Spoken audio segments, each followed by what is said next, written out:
problema? Wala po tayo, nainip po ako sa pagsa-cellphone eh. Himala, nawalan kaya tagada sa cellphone. Eh kasi paulit-ulit na nakikita ko sa feed eh. Eh ayoko naman mag-chat kasi wala naman kayong pag-uusapan na relevant. Tapos nakikita kami sa school. Eh, maganda nga siguro, pahinga mo muna yung cellphone. Eh tayo, naiinip ako eh. Nakwento ko nga po kay Ate Baby yung bakasyon natin ng holidays. Sa bagay, tay, nakakamiss din. Ako, ang dami ko na-miss nung simula na aksidente ako. Eh tayo, kung mag-out of town tayo kahit 1 weekend lang o kaya staycation. Eh, di ba ginawa na natin yun ng bagong taon? Eh nakakamiss tayo eh. Sige. Kaya lang, bakasyon na naman eh. Tagal-tagal ko nagbakasyon, tapos bakasyon uli eh. Baka kung ano sabihin mga tao sa opisina, di ba? Malapit na ang bumalik sa trabaho. Sakto nga, tay. Kumbaga, one last vacation bago ako magtrabaho. Sabagay, pwede. O Ate Baby, narinig mo babakasyon daw? Ay, wow! Hindi, ano lang naman to, mabilisan na. Tignan natin, kung kailan libre, sa ano siguro, isang weekend, sa Tagaytay o kaya sa Subic. Uy! Sir, kasama ba kami dyan? Eh, pagka natuloy to, sige, kasama kayo. Sir, saan kami kasama? Sa Tagaytay o sa Subic? Naku, ikaw talaga yung utak mo, nakabakasyon na naman. Balik sa trabaho. Napansin ko yung mga nakarang araw, ang dami niyong napapabayaan. Ikaw, Mar, ang daming nasirang ingredients. Hindi mo nilagay sa refrigerator. Tapos yung kitchen ang kalat-kalat. Paano nangyari yun?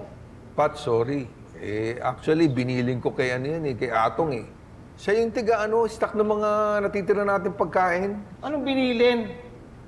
Responsibilidad mo yan, head cook ka. Tama! Tama, ikaw, tatamaan ka sa akin eh. Yung mga rooms, kinababayaan mo, nakabukas yung ilaw. Ako pa ba ang tagapatay? Nako. Tapos nakita ko yung basurahan, puro basag na plato. Ano nangyari yun? Ay, sorry. Kasi pag nagmamadali yung mga tauhan ko, nakakabasag sila eh. Yan ang hirap sa inyo eh. Hindi porke hindi binabawas sa sweldo nyo, pababayaan nyo na. Ilagay nyo naman sa puso nyo yung trabaho nyo. Eh, yan nga sinasabi ko sa mga yan eh. Ano yung sinasabi? Isa ka pa. Yung CCTV, sira sa labas, pinababayaan mo. Importante yon, kailangan ipaayos yon. Ay, sorry. Nalimutan ko lang. Nalimutan. Ay, sorry. Responsibilidad natin to, tinanggap natin to, hindi pwede. Ay, sorry. Sa susunod, hindi ko natatanggapin ay sorry nyo. Tandaan niyo yan. Pat, akin yan.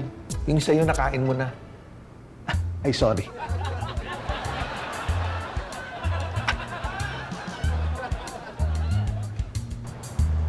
Elsa, may problema ba?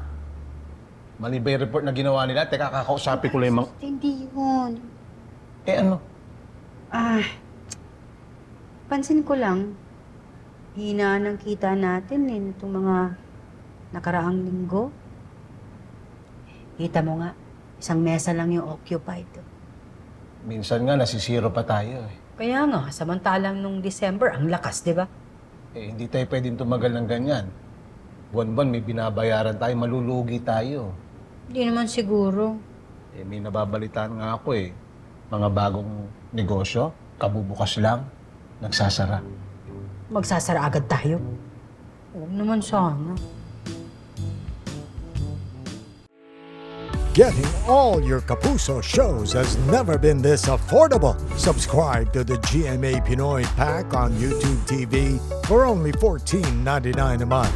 Watch GMA Pinoy TV, GMA Live TV, and GMA News TV anytime, anywhere.